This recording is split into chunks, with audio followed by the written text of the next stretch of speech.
vamos conversar sobre a segurança na operação de vasos de pressão. Alguns dos gases armazenados nestes equipamentos são extremamente perigosos. Daí a importância do cumprimento rigoroso de uma série de normas. Em algumas empresas, como por exemplo as petroquímicas, o número de vasos de pressão em uso é grande.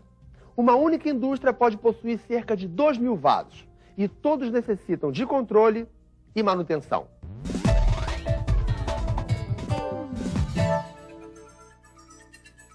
Vasos de pressão são reservatórios cilíndricos construídos em aço destinados a armazenar fluidos sob pressão. Estes equipamentos geralmente funcionam a temperatura ambiente. Podem ter grande volume e baixa pressão ou, pelo contrário, serem pequenos sob alta pressão. Alguns profissionais lidam com equipamentos que exigem respeito e atenção. Vamos ver de perto? Qual o seu nome, companheiro? Michel. Michel, qual a sua função aqui na indústria? Eu sou técnico de operação. Você conhece os vasos de pressão aqui da indústria? Sim, conheço eles. Eles nos foram apresentados através do curso de formação de operadores e também depois de estágio supervisionado na própria área. Eles servem para quê, Michel?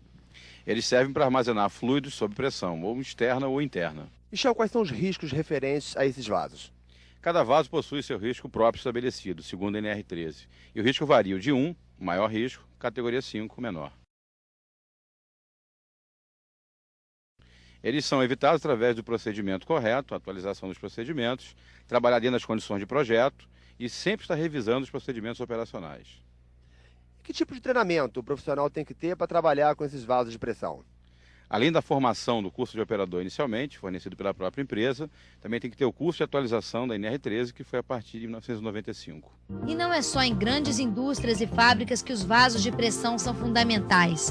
Em nosso dia a dia, passamos por vários deles e não sabemos. Desde a hora de encher o pneu do carro até quando estamos sentados na cadeira do dentista. O compressor gera o ar comprimido e ele é a alma do consultório. É o ar comprimido que faz funcionar as peças do equipamento. A turbina de alta rotação é o tratamento. E o motor de baixa rotação também. Os vasos de pressão devem dispor de instrumentos obrigatórios para a prevenção de explosões. Os dois instrumentos mais importantes nesse sentido são o manômetro e a válvula de segurança. O manômetro mostra em que valor está a pressão interna do vaso, o que permite ao operador fazer os ajustes necessários para que nunca seja ultrapassada a PMTA, pressão máxima de trabalho admissível. Quando a pressão ultrapassa esse limite, antes que seja comprometida a resistência do material, a válvula de segurança deve abrir, liberando o fluido para a atmosfera e, consequentemente, aliviando a pressão do vaso. Agora vamos saber os efeitos em casos de acidentes de algumas das substâncias normalmente armazenadas nos vasos. No que se refere aos vasos de pressão, devem ser considerados fundamentalmente os riscos de explosão e de vazamentos. Tudo depende da sua fabricação, instalação, operação, manutenção e inspeção, pois os efeitos das substâncias armazenadas são perigosos. Vazamentos de amônia geram problemas respiratórios e podem levar à morte. Mais severo do que a amônia é o H2S, gás sulfídrico, letal quando inalado, mesmo em baixas concentrações. Vazamentos de ar comprimido podem não ser perigosos, mas a explosão de um reservatório de ar comprimido pode causar tragédias. O hidrogênio é altamente inflamável, por isso vazamentos desse gás podem não causar a intoxicação, mas sim explosões severas. A pressão e o volume são grandezas de grande importância, pois determinam a amplitude dos danos que incluem explosão, contaminação e queimaduras. No Brasil, a principal norma a ser seguida para garantir a segurança dos vasos de pressão é a NR13, norma regulamentadora do Ministério do Trabalho que trata de caldeiras e vasos de pressão. A NR13 lista as irregularidades que são caracterizadas como risco grave e iminente. Entre elas podemos citar falta de válvula de segurança, falta de instrumento que indique a pressão de operação, ou seja, falta do manômetro, uso de artifícios que neutralizem sistemas de controle e segurança, em locais confinados, não dispor de saídas em direção distintas, amplas e desobstruídas, falta de seguro para as atividades de manutenção, operação e inspeção, ventilação, iluminação, conforme normas oficiais e sistemas de iluminação de emergência. E é importante deixar claro que situações de risco grave e iminente como essas, quando identificadas pela fiscalização do Ministério do Trabalho, determinam a interdição do equipamento, o que pode resultar na paralisação de uma fábrica ou unidade inteira. O acidente com vaso de pressão não é muito corriqueiro. São acidentes que raramente acontecem.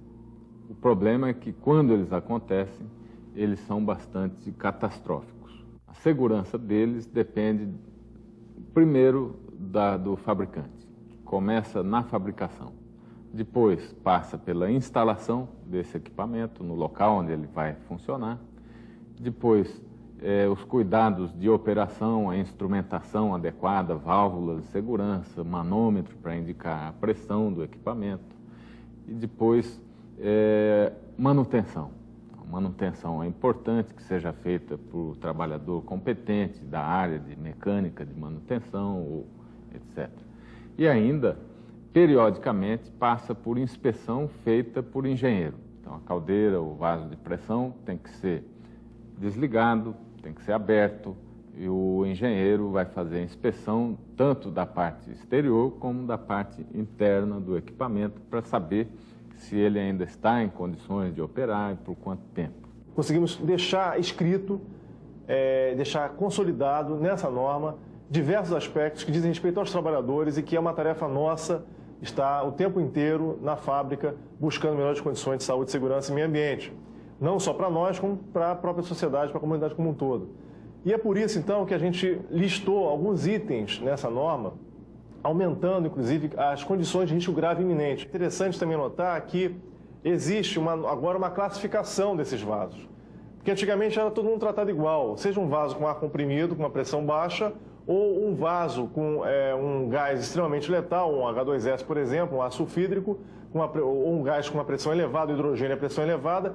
Os três casos são tratados de forma igual. Hoje não. A partir de 94 com a norma, 95 com a norma, existe uma diferenciação de que a gente chama de criticidade, ou seja, tem vasos que são mais críticos do que outros e, portanto, tem que ser mais observados, tem que ser feitas inspeções com menor espaço de tempo. As inspeções são mais apuradas do que as outras inspeções. E eu diria que o item que mais contribuiu para diferenciar a NR13 dos outros regulamentos existentes em outros países foi a grande consulta que nós fizemos ao público. A NR13 atual, ela incorpora aspectos de projeto dos equipamentos, aspectos de instalação, como posicionar os equipamentos nas plantas, né?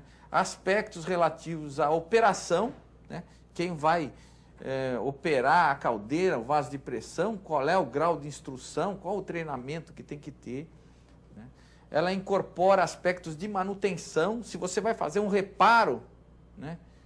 Como é que você vai fazer esse reparo para ele ficar bem feito e não acabar prejudicando a segurança concebida no projeto? E também, é lógico, incorpora aspectos relativos à inspeção, à retirada do equipamento de operação para fazer a inspeção de equipamentos. Então, esse foi um ponto que a NR13 evoluiu bastante. Todas as pessoas que lidam com vasos de pressão devem considerar seus riscos e ter cuidados redobrados. Assim, a segurança e a saúde dos trabalhadores poderão ser garantidas.